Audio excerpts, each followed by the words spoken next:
दुर्गति का नाश करने वाली माँ दुर्गा का नवरात्र प्रारंभ हो रहा है इस वर्ष यानी कि 2026 में 19 मार्च से। जी हाँ, चैत्र नवरात्र प्रारंभ हो रहे हैं 19 मार्च दिन गुरुवार से और नवमी होगी यानी कि नवरात्र का समापन होगा 27 मार्च दिन शुक्रवार को। कई बार ऐसा देखा जाता है कि नवरात्र होते हैं 7 दिन के, 8 दिन के, परंतु इस वर्ष की विशेषता यह है कि नवरात्र पूरे 9 दिन के रहेंगे।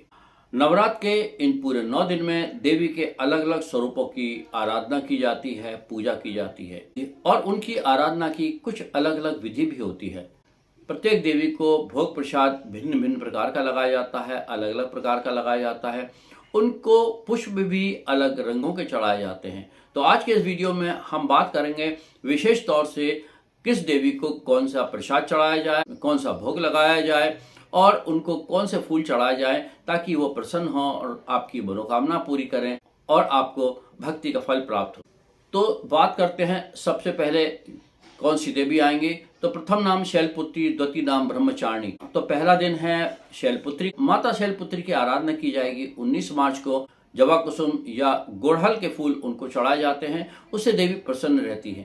और इस दिन अगर गाय के बने हुए शुद्ध घी का उनको भोग लगाया जाए तो उससे देवी माँ प्रसन्न होती हैं। नवरात्र के दूसरे दिन माँ ब्रह्मचारिणी की पूजा की जाती है। वो दिन होगा 20 तारीख का और माँ ब्रह्मचारिणी को सफ़ेद पुष्पों का हार, सफ़ेद पुष्प की माला उनको चढ़ाई जाए या सफ़ेद पुष्प चढ़ाया जाए तो वह प्रसन्न होती हैं। और उनको प्रसाद के स्वरूप में शक्कर का भोग लगाया जाए, वो श्रेयस्कर होगा। बात करते हैं तीसरे दिन की। तो तीसरा दिन होता है माँ चंद्रघंटा का। माँ चंद्रघंटा को लाल रंग के पुष्प, गुड़हल के पुष्प या गुलाब के पुष्प चढ़ाना चाहिए और उनको भोग लगाना चाहिए दूध का या दूध से बनी हुई किसी भी मिठाई का। चौथा दिन यानी कि 22 मार्च को जो पड़ेगा वो पड़ेगा माँ कूष्मांडा का। देवी माँ कूष्मांडा को हरे रंग की वस्तुएं बहुत प्रिय हैं, तो पूजा में हरी वस्तुओं का प्रयोग करना चाहिए और उनको इलायची समर्पित करना चाहिए। उन्हें कद्दू या मालपुए का भोग लगाएंगे तो वह उनको बहुत प्रिय होता है। तो प्रसाद के साथ साथ इलायची चढ़ाना ना भूलें। चलिए अब बात करते हैं 5वें दिन की। 5वां दिन होता है माता स्कंद माता का। ये पड़ेगा 23 तारीख को, 23 मार्च को। स्कंद माता को पीले रंग के फूल बहुत प्रिय होते हैं। इनको केले का प्रसाद चढ़ाया जाता है। प्रसाद ग्रहण करने में भी कहा जाता है कि उस केले के 2 टुकड़े कर लेना चाहिए और 1 टुकड़ा प्रसाद के स्वरूप में पत्नी को और दूसरा टुकड़ा केले का प्रसाद स्वरूप में पति को ग्रहण करना चाहिए। विशेष तौर से संतान की उन्नति के लिए या संतान प्राप्ति के लिए उनकी आराधना करना बहुत महत्वपूर्ण होता है। छठा दिन होता है माता कात्यायनी का। माता कात्यायनी को पीले रंग के पुष्प बहुत प्रिय हैं, अतः पीले रंग के उनको पुष्प चढ़ाइए और शहद का उनको प्रसाद दीजिए, शहद का भोग लगाइए। सप्तम दिवस हम पूजा करेंगे कात्यायनी की के लिए चंदन, गुलाब या गुग्गल की। तो पूजा में गुग्गल, गुलाब या चंदन की सुगंध का प्रयोग करें और उनको गुड़ का भोग लगाएं। माता कालरात्रि को लौंग की बनी हुई माला भी बहुत प्रिय होती है। 8वां दिन है महागौरी का।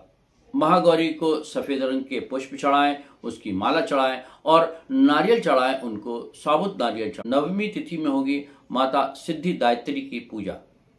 यह होगी 27 मार्च को। माता को सभी प्रकार के सभी रंगों के पुष्प प्रिय होते हैं, अतः किसी भी प्रकार के किसी भी रंग के आप पुष्प चढ़ा सकते हैं। संभव हो तो सभी प्रकार के सभी रंगों के पुष्प उन्हें चढ़ाएं और आशीर्वाद प्राप्त करें। उनके प्रसाद में भोग में काले तिल का प्रयोग करना ना भूलें। दुर्गति का नाश करने वाली माँ दुर्गा की आराधना करें, उनके प्रिय पुष्प से, साथ ही साथ प्रिय प्रसाद से।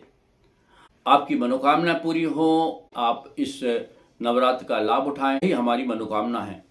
नवरात्र से और ज्योतिष से जुड़ी हुई सटीक जानकारी के लिए इस चैनल को सब्सक्राइब करना ना भूलें। यह जानकारी अपने मित्रों में भी अवश्य शेयर करें।